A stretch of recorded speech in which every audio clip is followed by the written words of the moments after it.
Alex DeWalt, almost the expert on famine and conflict in the Horn of Africa. He literally wrote not the book, but multiple books on the Darfur genocide, warfare in Sudan. I became aware of him as sort of a go-to source of information during the Ethiopian war between 2020 and 2022. And he has come out and said he has never seen anything worse than what is happening in Gaza right now.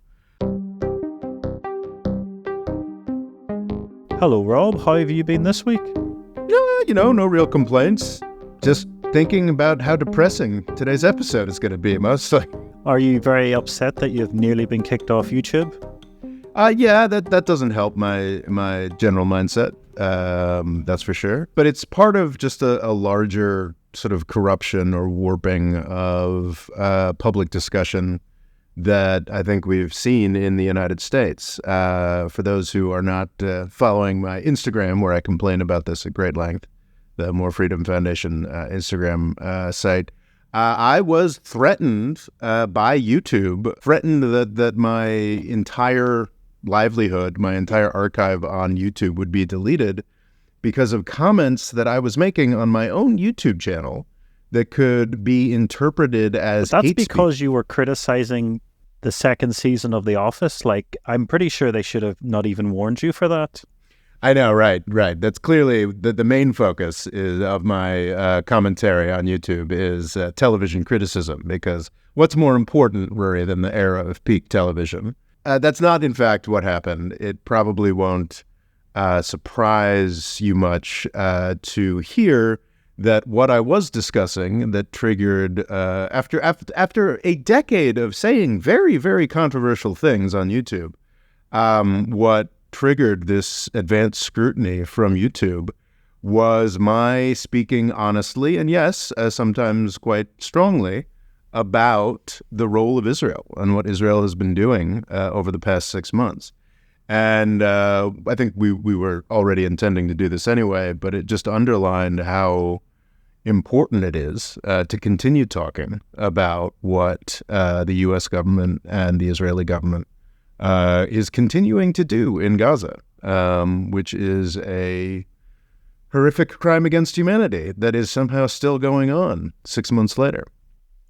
It's a Mark Steele joke that in 2022 it wasn't considered controversial or anti-Semitic to think bombing children was a negative thing. But sadly now, if you seem to think that it, isn't the greatest thing to be at, and maybe there's other ways to go after a terrorist organization, then you're not a good person. Yeah, it's quite alarming, and it's McCarthyite, is what it is. It's quite extraordinary. I think the specific sentiment that I expressed on my YouTube channel that was flagged by YouTube as hate speech was my pointing out that Palestinians are Israelis. And what we're talking about here is not a war. It is a government that has chosen to carry out a program of extermination against members of its own population. One of the great standard excuses that you'll hear to excuse Israel's actions here is like, well, what if Mexico fired some missiles into Texas? Quite ludicrously, I think possibly as a politically correct thing. The governor of New York recently changed it up a little bit and said, well, what if Canada had fired some missiles into New York, or something along those lines, which I thought was a sort of strange new remix of that old approach. But the fact is that because of very hard work by Benjamin Netanyahu and thousands of other people in the Israeli and U.S. governments, the two-state solution is dead. It is something that never happened. Palestinians are Israelis, and the Israeli government is exterminating them. And I think that's a crucial point of clarity that is obscured. And if you point that out in YouTube comments on your own YouTube channel, you risk being flagged for hate speech. Quite disturbing.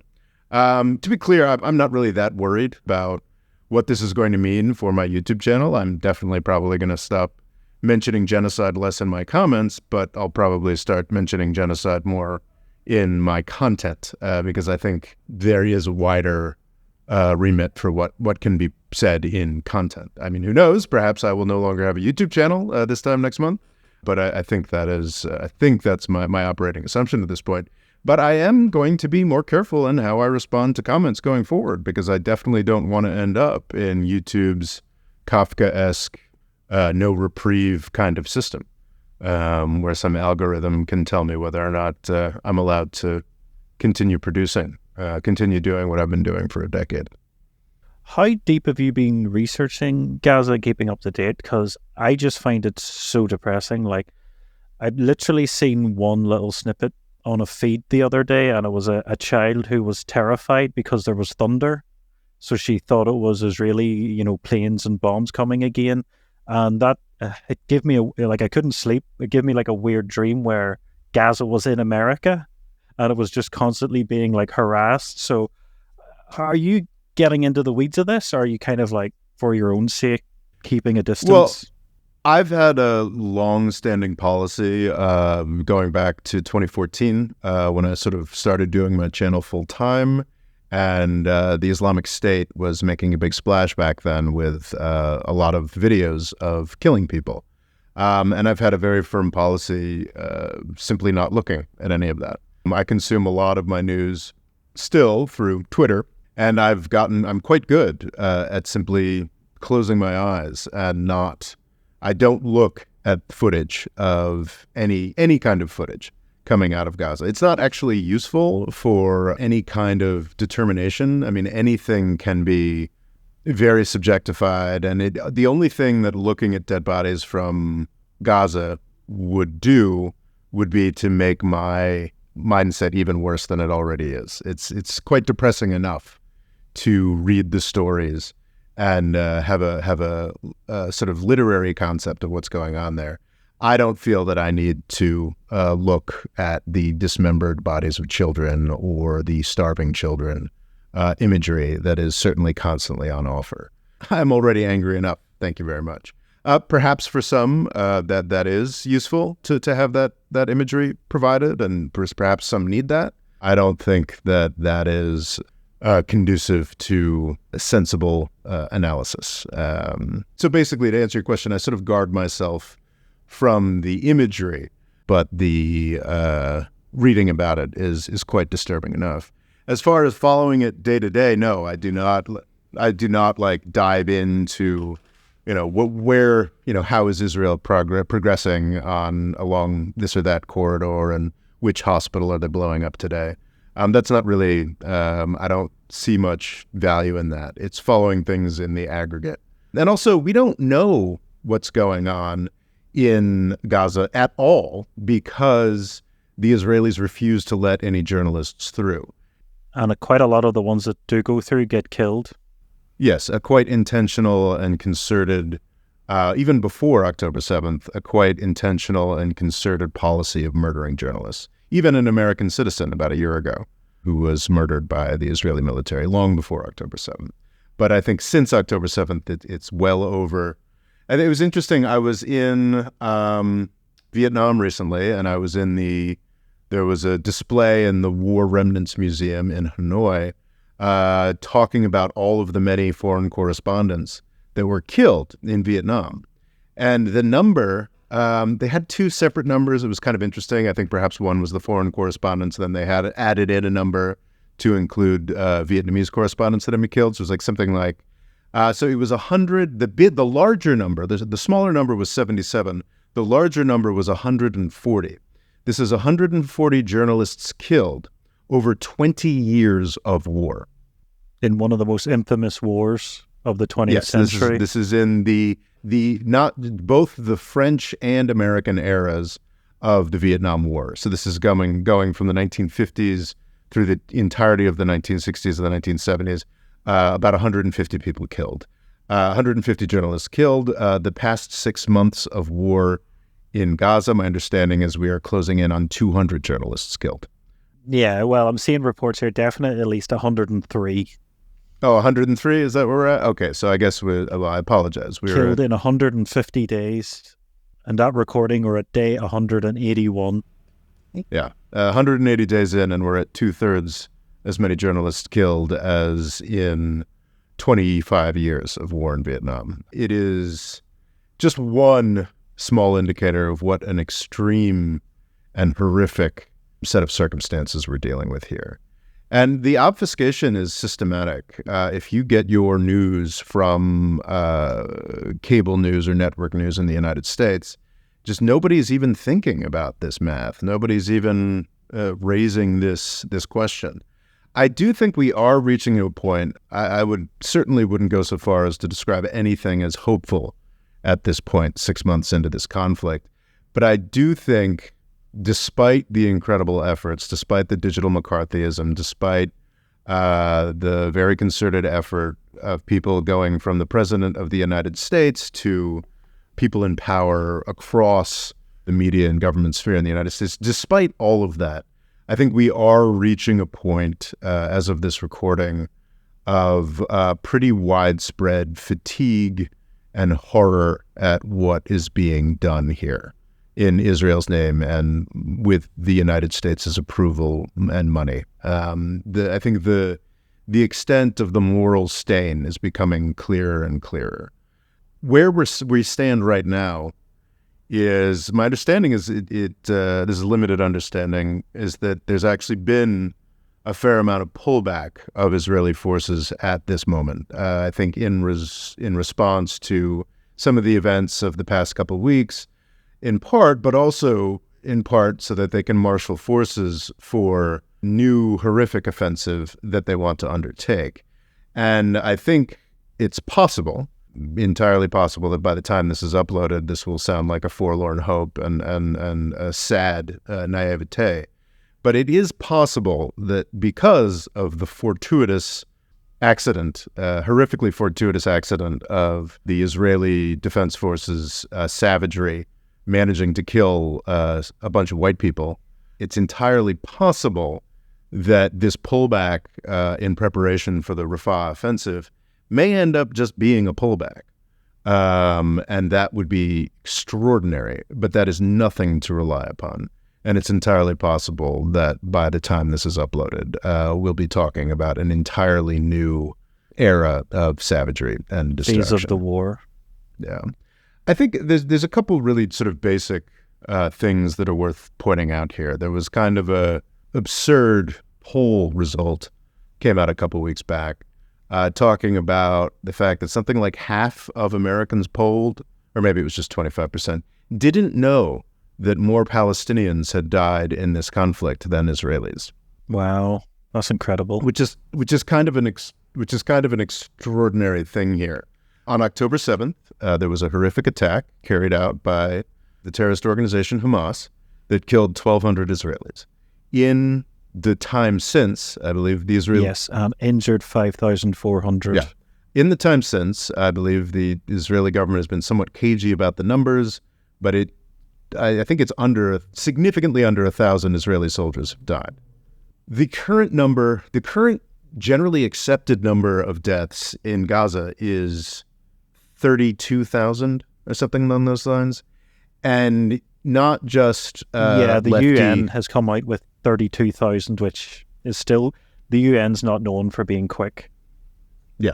And you can find articles not in crazy lefty outlets or Palestinian-affiliated leftist outfits, but in places like the New York Times, which have been notably overly sympathetic to Israeli interpretations of events, have pointed out that, in fact, that 32,000 number is incredibly low because most of the medical facilities in Gaza that were putting together more reliable numbers have been targeted and destroyed by Israel.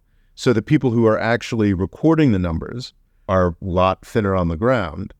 And additionally, this is sort of pretty generally acknowledged, because the Gaza Health Ministry's numbers are fairly rigorous, they only record the deaths of people that they have actually seen the bodies of.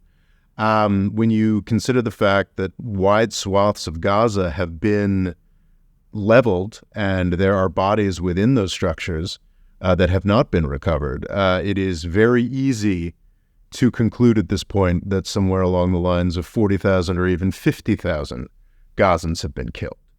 This is an extraordinarily lethal event. I believe the numbers of civilians killed in 20 years of U.S. occupation of Afghanistan, I believe the amounts of civilians killed by the U.S. military are significantly lower than that. In Iraq, there were some particularly horrific months. I'm thinking the shock and awe initial invasion of Iraq by the United States. Tens of thousands of Iraqis were killed in that in 1 month there. But in the aggregate, the sort of 6 months of horror we've seen in Gaza is far outpaces really anything that anybody has done. You have to look to African countries of tens or even 100 million, the war in Ethiopia, the war in Sudan, to get at numbers anywhere near on this same level. But those are conflicts that involve mass starvation, a very different kind of conflict. It is not the sort of pure death from above by a massively more capable enemy that we've seen between Israel and Gaza. According to gov.israel, 260 Israeli soldiers have been killed in the ground offensive in Gaza. Okay, so we've got at most 1,500 Israelis killed and potentially 50,000 Gazans killed over the course of this conflict. I remember when we first reported on this, there was a quote of Benjamin Netanyahu claiming that he wants a 20-to-1 death ratio for every Israeli killed. And I felt sort of uncomfortable repeating that, like it was a gross exaggeration. But at this point, it's a understatement. No, we're at 25-to-1, if not significantly higher. The point at which I became comfortable referring to this as a genocide, it's not related to the incredible mismatch in deaths. It's not related to the horrific terror bombing that I believe was more intense in the earlier months of this conflict. It is the concerted policy between the United States and Israel of mass starvation. I believe we've talked about this before to some extent. The UN WRA, it is a UN organization that is responsible for feeding of the Palestinians.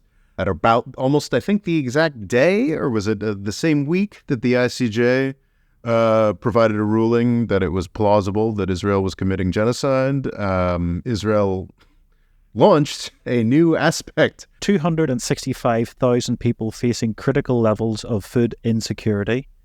854,000 people facing emergency levels of food insecurity. And 1.1 million people facing catastrophic levels of food insecurity. That's just essentially the vast majority of people in Gaza are either starving or incredibly hungry. And in, I believe it was December or January, Israel decided to launch a smear campaign against the agency that feeds them. And to our eternal shame, the United States jumped in as well and decided to pull out funding. So we already had a food insecurity crisis. And then 3 months ago, the United States defunded the agency that feeds the Palestinians. This is the point at which I no longer had any qualms about applying the word genocide to what we're doing here. So the conflict shifted from... All water treatment systems are non-operational. Yeah. So no sewage or anything is getting processed at this point. Yeah. This is the point at which I became comfortable using the word genocide because that does appear to be the actual plan of the Israeli and U.S. governments here. And it's incredibly horrifying. 28 children died from malnutrition or dehydration at this point. But as I say, the UN's famously slow. These are all from the UN themselves. Those numbers are very likely to rise 31% of children under the age of 2 in northern Gaza suffering from acute malnutrition.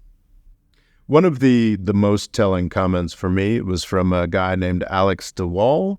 I believe it's Alex DeWall, who is almost the expert, or at least the sort of Western expert on famine and conflict in the Horn of Africa. He literally wrote not the book, but multiple books on the Darfur genocide, warfare in Sudan.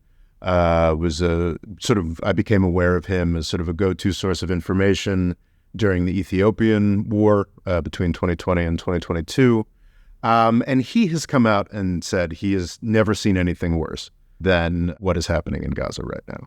The phase that we're in right now is less the high volume, and don't get me wrong, high volume horrific bombing attacks are continuing to occur, but what's being done to the population of Gaza right now is a concerted plot of mass starvation and vulnerability to diseases. It is quite extreme. And I think just to emphasize the distinction between what's happening here and what happened in Yemen, what is happening in Sudan right now, what is happening in Ethiopia, is that these are incredibly, Yemen, Sudan, Ethiopia, incredibly impoverished places where absolutely political actors have made choices that made things worse.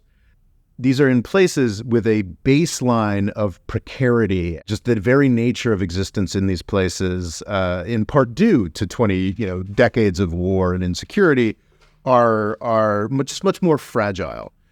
There is no fragility to getting people food in Gaza. It's very straightforward. But in somewhere like Sudan, the two sides, it's almost a fair fight. While this, it feels like it's just you could turn it off tomorrow if you wanted. Exactly. And one of the most disturbing things is that we have an illustration of that. But that's exactly my point, is that like those are wars. This is a program of extermination in one of the, as the Israelis love telling you, in one of the wealthiest countries in the world. It is a concerted plan of starving to death people who are not citizens but subjects of one of the richest countries in the world. And that is the why I get so angry when people are like, well, there was starvation and disease in Yemen and Sudan and Ethiopia as well.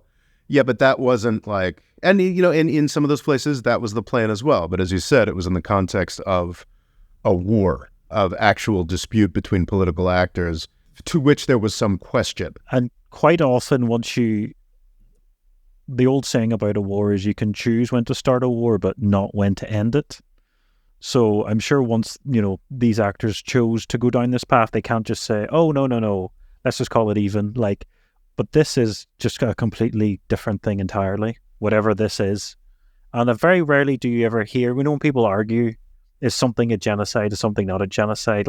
Very rarely does it not involve just lots of innocent dying. Yeah, I had a discussion at some point this week with a sort of fairly fervent and somewhat ignorant Israel supporter. And it's interesting the extent to which this guy emphasized that, oh, no, this is existential. If Israel doesn't go into Rafah, then Israel's not going to survive. And it's lunacy. You've actually got, when I eventually make a produced video on this, I believe it's, I can't remember. I can't remember which one it is, but it is a former Israeli prime minister who simply came out very straightforwardly, and I think this was as early as November, saying, Israel is not under existential threat. This is emphatically not an existential fight for the Israelis. This is not something that actually, it is, there no question, October 7th was a horrific crime that took place because the Netanyahu government was more interested in using the Israeli military to antagonize the Palestinians in the West Bank who wanted to work with Israel than they were in watching the Hamas elements that were quite openly committed to extermination. So this is a terrible Israeli mishap, but that involves absolutely no real threat to Israel when the Israeli government is competent and actually paying attention.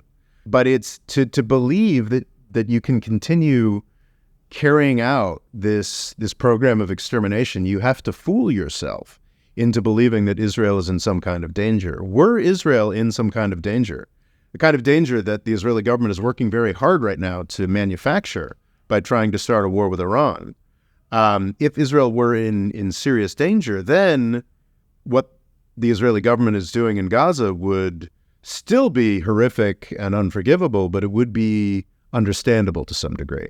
Where most importantly, it would be understandable to the degree that the U.S. political system would provide even less resistance than it has. But to that question of, how inevitable is this? Israel's hands are tied. It's not Israel's fault that people are starving. It's Hamas's fault that people are starving.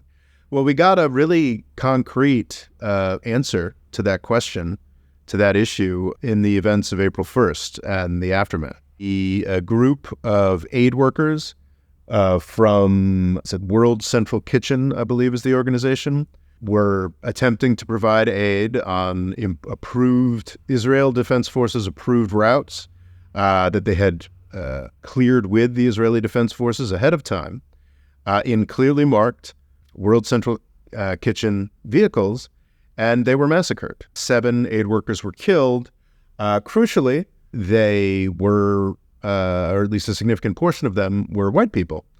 You had one U.S. Canadian national and 3 British nationals among these aid workers and their security team were killed, and that, unlike the 30,000 plus Gazans, 10,000 plus children that have been murdered, this made waves. This had an impact.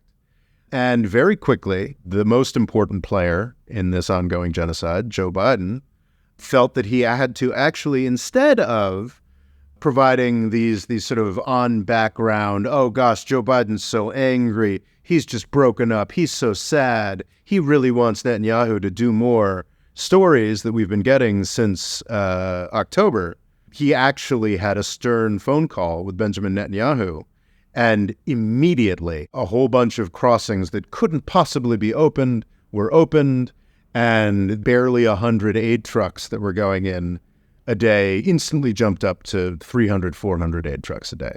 Because that's all that Joe Biden ever had to do, was raise his voice slightly to Netanyahu. And I think it's great that for a brief period of time, probably already shut down, there were more aid trucks going into Gaza, but it's chilling to have it so openly illustrated how nonsensical and fraudulent all those stories about how much Joe Biden cares and how disturbed Joe Biden is, to have that revealed with such obviousness. In fact, Joe Biden could have stopped this at any point. In fact, Joe Biden could have alleviated this suffering at any point, chose to do so briefly because a few too many white people got killed one time. And I think that's a really important detail and telling detail about this conflict that has not been covered adequately. But I think that might bring us on to the whole, the terrifying factor of how AI is being used in this conflict, and how targets seem to just be everyone that's not a woman is thumbs up. Yeah, this was certainly, it's very strange looking at this conflict versus looking at U.S. drone warfare, U.S. counter-ISIS approaches, the U.S. war on terror generally, and being in the very rare position to say, gosh, you got to hand it to the U.S. drone war. Because compared to what Israel is doing, it is just shockingly humane.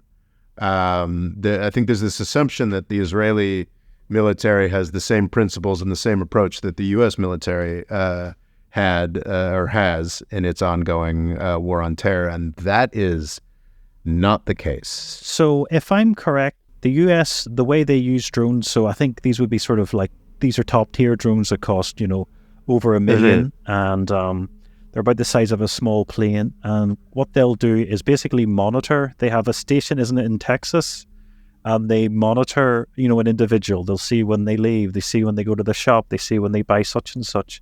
And once they've gathered enough information, they'll get, say, a +1 or a +2, depending on how valuable the target is. So a +1 and +2 means you're allowed to kill them +1 or 2 civilians. So it's generally very rare as it say more than 5. If it's super high target, you can kill everyone in the car. So you'll have a gun usually, or maybe a rocket on this, and you're stalking them for days, and then one day you get, right, they're going to be here. They're only with their daughter. That's sad, but we're killing this one person. And what's very interesting about this is it seems like it's warfare's come full circle. While these people seem to get horrendous post-traumatic stress disorder, there seemed to be a thing that, the closer to the battle you are, the more distress you get. The guys pulling the trigger have the... So, and normally the further away you get, the less impact it had. So in Vietnam, you had soldiers that are pilots that were dropping bombs, which were doing horrific things, but they'd be casually chatting, playing the music, and they very rarely had many of the symptoms of post-traumatic stress. But now it's like we've come all the way back around. So these are people literally in another continent, in Texas, but they feel horrific because they essentially know this person, they know their family, they know their routines, and then one day it's like they made it all disappear. So that's kind of how the drone warfare works. But this just was like, I don't know, you've just read about something. From what I can tell, this AI, it's weird how it's both incredibly high-tech and low-tech, because the AI doesn't know where they are. It seems to use phone calls. It's basically using phone calls, scrambling through them and saying, this person's a baddie, kill them. But they don't know where they are. So often the missiles just go to the house. But quite often people sell phones. Because, just to give a heads up, India made a phone 5 years ago that cost $1. Everyone has smartphones now. They're not a luxury item. Like, I'd say, people in the poorest countries in the world have smartphones now. But people sell phones, they give phones, they leave them places. So quite often it's like, if a phone's been given to a family member, well, they're just going to be rocketed and everyone dies. But it's also just the fact, like, I've heard, I talked about the analogy earlier where you get a +1 or a +2. They were getting like +100. And it's just like, oh, well. And they weren't even like potentially that high ranked. One of the revelations from this quite horrific article in, I think it's 972 magazine, which has done a lot of pretty groundbreaking reporting on this conflict. It's an Israeli magazine. I think that's the area code for Israel. That's where the name comes from. Well, the extraordinary thing is that's the area code for Israel and Palestine, which is I didn't know that. Yeah, which is another sort of indication of just... And so this story made incredible waves for a wide variety of revelations. So you'd mentioned there's the +1, +2. I think it goes higher, but in the United States, but you need approval of lawyers, and if you get more than like a +1 or +2, you need to, generals need to be signing off on that. It was revealed in this 972 article that for a low-level Hamas fighter, not even a target, a big guy, a coordinator, a leader, for a fighter, the acceptable ratio of dead civilians is 15 to 20 civilians. So basically, it's okay in Israeli books to murder 15 to 20 civilians to take out, like, Mohammed Shmo, who might pick up an AK-47. For a high-ranked target, it is acceptable, according to Israeli weapons systems, to murder 100 people, 100 civilians for a high-level target. It is nuts. But I think that doesn't give the full picture of just how horrifying this is. I think we've become familiar with just things like ChatGPT or whatnot, the degree to which these AI systems can hallucinate, can sort of... I'm sure I'm comparing apples to oranges by talking about ML, whatever. But it is, these are fallible technologies that are being unleashed on a mass scale, simply saying, according to all of this data that we have sucked up, these individuals might, probably, there's like a 90% chance that this person is affiliated with Hamas to some extent. We don't know. We're not checking any of this. Apparently, the only check they have before between the AI machine spitting out a name and a target is, are they not a woman? As long as they're male, they die. Yes. According to a mass AI system. So I get to imagine there's some 19-year-old that basically gets a recording and it's like, is this a man or a woman? And basically you're saying, are they going to die? Yeah. They're a woman. Yeah. Okay, don't kill them. And then you get another message. They're a man. And then, because it seemed to be very low-ranking people giving the authority to activate these rockets. Yeah, it's basically, and I did get the sense from the article that this was more like the early months of the conflict, and they may have backed off this approach a little bit. But you Do you know why they backed off in the later months, Rob? No. Because they can't track in real time, or it's difficult to track in real time where they are. They were just bombing the houses. But because the place is just rubble now, there aren't any houses to bomb anymore. Wow. It just kind of blew my mind. It's like they've destroyed so much, they can't even use the AI anymore. It's horrifying. But just give them open season. One aspect of this, and I think this is to the name of the magazine, that is, Israel and Palestine, they have one area code. One of the reasons that we have full spectrum horror of this AI machine for mass murder is because of the amount of data that Israel has. Because again, these Palestinians are not foreigners. It's not Mexico or Canada. It's not a foreign country. They are Israeli subjects. It's not Egypt. They have ID numbers. They have, to the extent that these are individuals that are seen by a state, Israel has that information and generates probably most of that information. And I think that's just another aspect of the horror of this artificial intelligence war on Gaza. They seem to have recordings of the phone calls, so that was it would suggest to me that every phone call that goes on in Gaza, Israel has access to. Yes, that I don't think that should be surprising. And the other thing, you're talking about the hallucinations, it said people that act like they were in the military, like police officers or aid workers, then also get targeted. Yeah, it's a monstrous story. I'd recommend people checking out, and there's a reason why people are flipping out about it. But it's only just one of, any given week of this conflict has revelations of this caliber. In separate reporting, I think this was Haaretz, sort of revealed that much of Gaza is divided up into kill zones, where if anybody walks in there, they're killed, and then they are just automatically defined as a militant, regardless of whether they were armed or doing anything. Well, it's the old classic is any adult male is a terrorist. Yeah, and the United States... which I think America used during the war on terror. The United States did this as well, but this was in the context of a drone war that was killing maybe 100 people a month or something along those lines. And if there were males, who were collateral damage, they were defined as militants, regardless of whether there was any evidence for that. And that was rightly a horrific scandal. But we're talking about, I think we're now talking about how, actually things are kind of subsiding to a lower level in Gaza because only 100 people are being murdered a day. A day. Yeah, it's incredibly distasteful. I wish I had more to say other than to be appalled. But this is horrific, and I wish it would stop. Yes, and it is. Yeah, the name of this AI is Lavender. This is utterly pointless. There is no military solution to Hamas. I think it's worth emphasizing, and I don't understand why this isn't more emphasized, how useless this war is in returning hostages.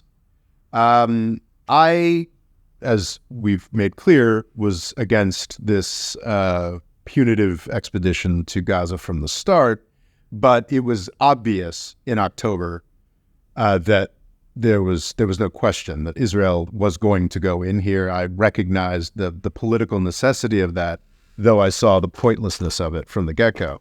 There's a world where Israel had sane governance, where the November 24th ceasefire continued. Between November 24th and November 30th, after a solid month and a half of horrific bombing of Gaza, the sorts of things we're discussing here, my understanding is that fully, in that month and a half, Israel had achieved its 10 times more Palestinians killed than Israelis, which is unfortunately sort of the standard thing. So, I mean, it's tremendously horrific. At November 24th, we got a ceasefire, and negotiations started between Israel and Hamas for the return of hostages. Over those 6 days, 105 hostages were returned.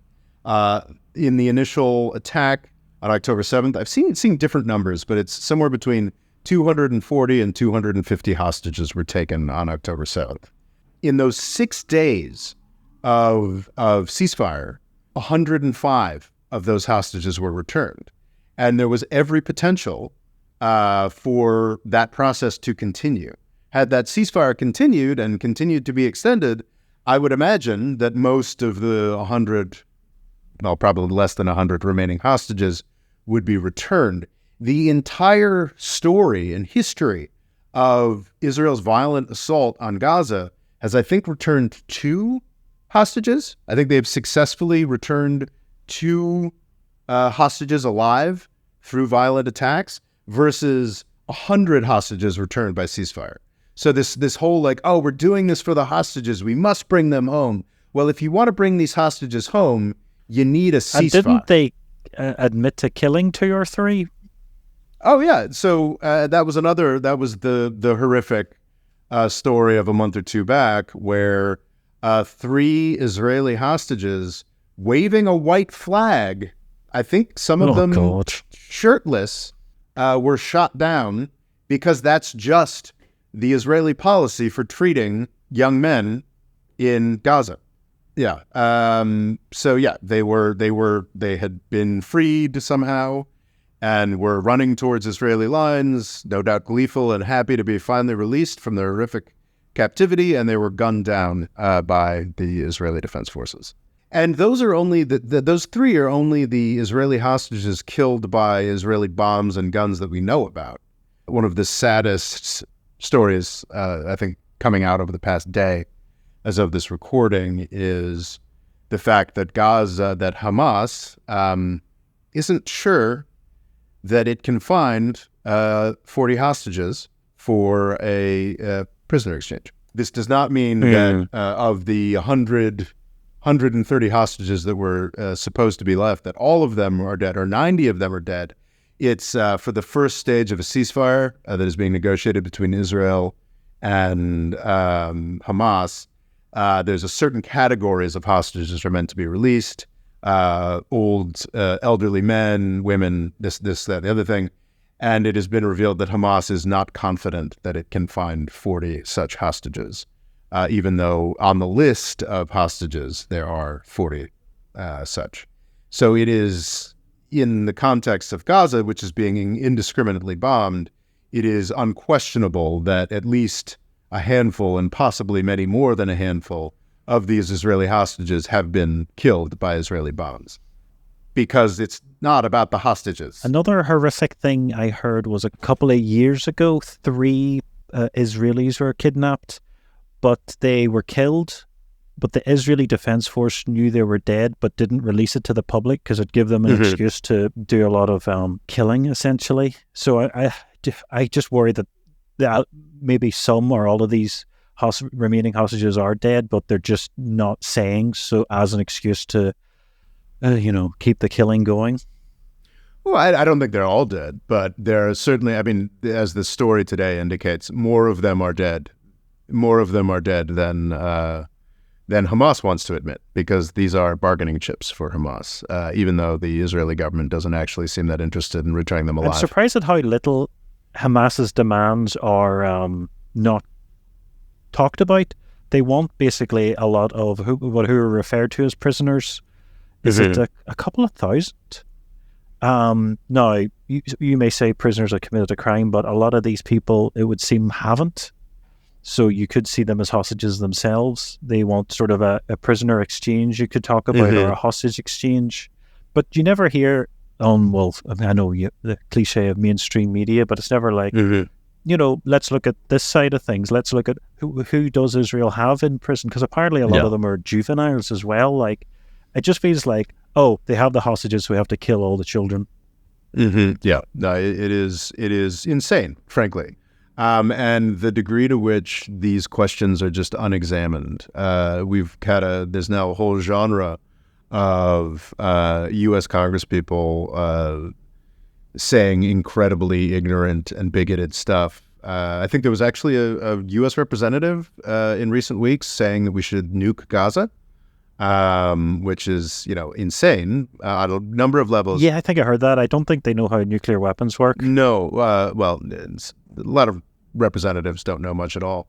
But it's just the incredible callousness and lack of regard for basic humanity is really just on this scale. Like, yeah, we all know that, like, U.S. politics are racist.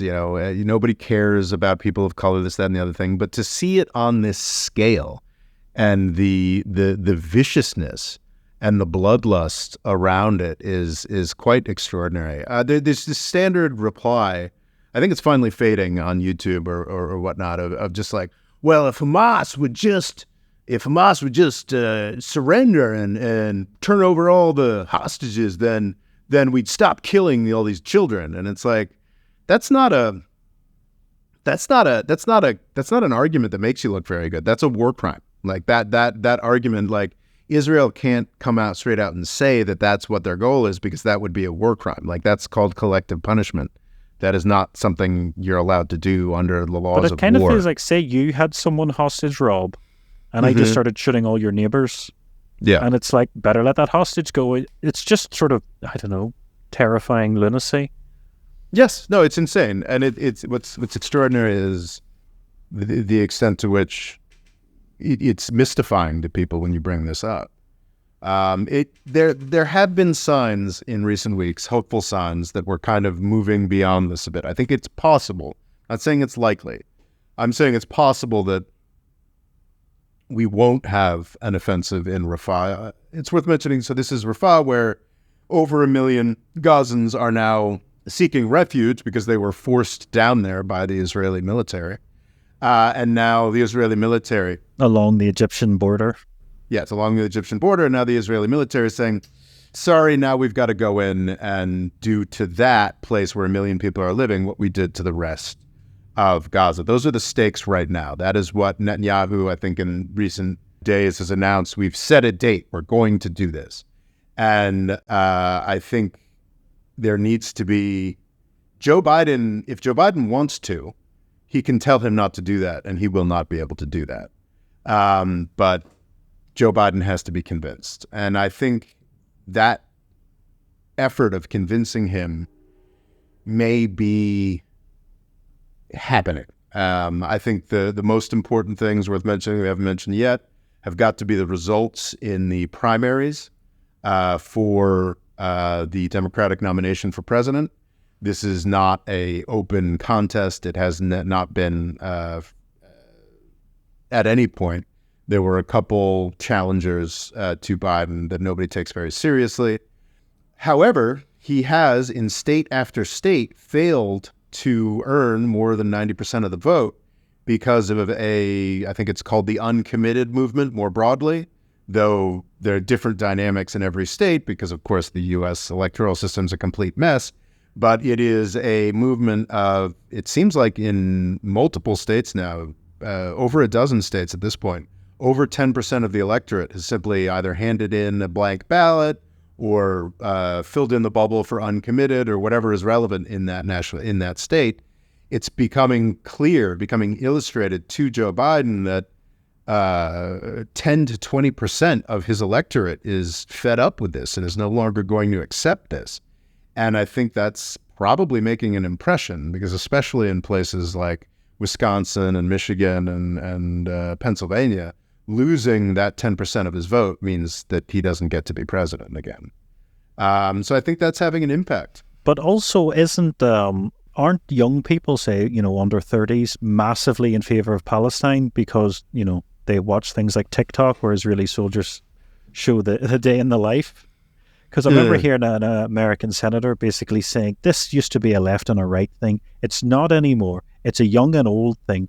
he was almost sounding a bit radical, like we have to really go out of our way to make sure the young don't support Palestine. They have to support Israel. It's like the most important thing in the world. It sounds just sort of terrifying. Like our youth are about turned against us. They've gone communist because they don't want to watch a bunch of children being murdered. Well, what's interesting is the extent to which Israel has resurrected the cause of Palestine through this conflict. We talked about, if you go back to our first episode on this in the aftermath of the October 7th attacks, we talked a fair amount about how the cause of Palestine was sort of becoming passé. You have India is no longer interested. The whole great era of decolonization has sort of passed. I mean, you have people who've now lived their whole lives out from under European empire, so that affinity with Palestine is no longer quite so direct. Israel was really getting to a point where if we can just sort of keep the status quo going for another couple decades, there will be no sympathy left for these folks at all. Israel has massively resurrected sympathy for Palestine through these horrific crimes against humanity that they've been committing.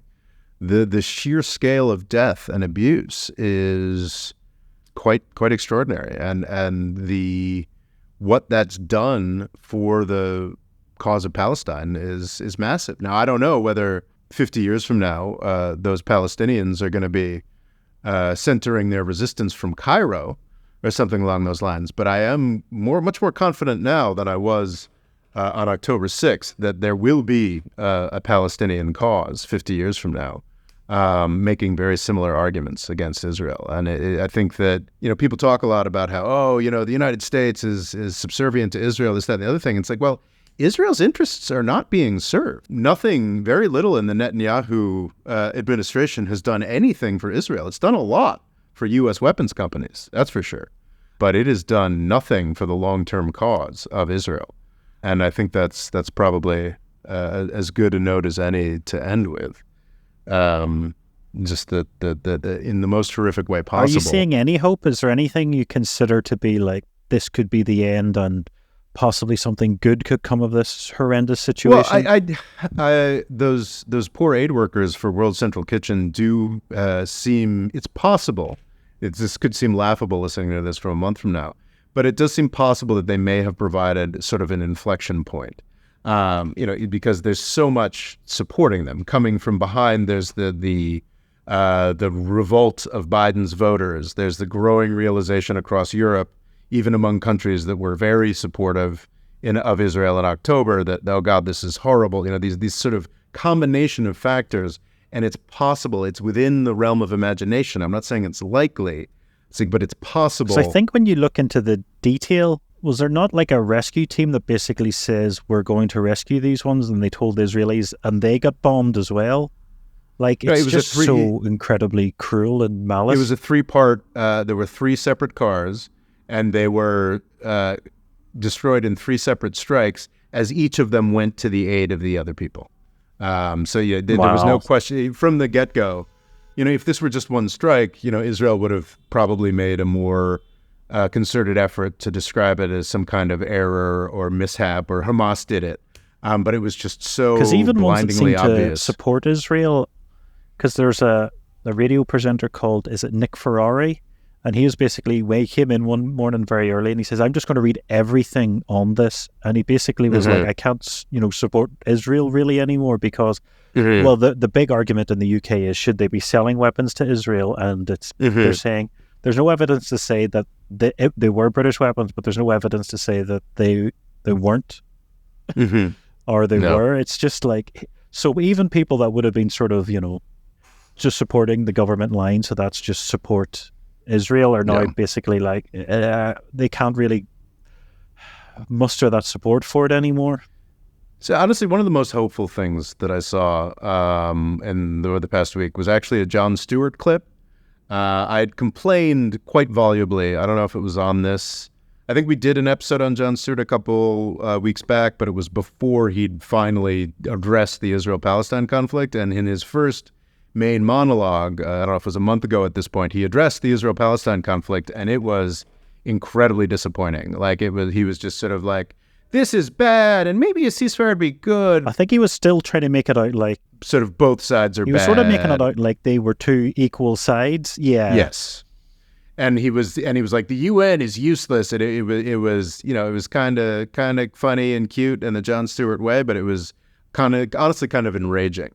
In the aftermath of the World Central Kitchen bombing, he did a very different sort of bit, which you can find online, and it is markedly different, talking about basically doing kind of brilliant work, doing compare and contrast of the U.S. government's attitude towards actions that the Russian government takes in Ukraine versus very similar or worse actions that the Israeli government is undertaking in Gaza. We also condemn the Russian government's continued targeting and repression of journalists. You hear that, Russia? We condemn, in no uncertain terms, any repression of a free press. I think you all know what's coming next. More journalists have been killed in Gaza in 6 months than anywhere else in the world, and a new Israeli law says they can ban media outlets they consider a threat. And I do think it's now I don't want to say like Jon Stewart has always been attempted to be fair-minded and not like unthinkingly a supporter of Israel. It's just the water that he swims in U.S. media is many of those things. But to see him going from that sort of temporizing, both sidesing, to like actually seriously turning a critical eye towards what Israel's doing right now was very heartening to see, and I think might be an indication of a broader shift. And God, is it overdue? It would be nice if that shift came 5 months ago or 6 months ago, instead of after what is definitely 32,000 and probably 50,000 deaths. But that's where we are, and 1.7 million people displaced. Where we continue to be. Stay safe. We wish you all the very best from the More Freedom Foundation podcast. Indeed. The More Freedom Foundation is also available on YouTube and TikTok. Rob's Twitter is RobOLaw, and he's also written a book called Avoiding the British Empire, What It Was and How the US Can Do Better. And music provided by Kevin MacLeod.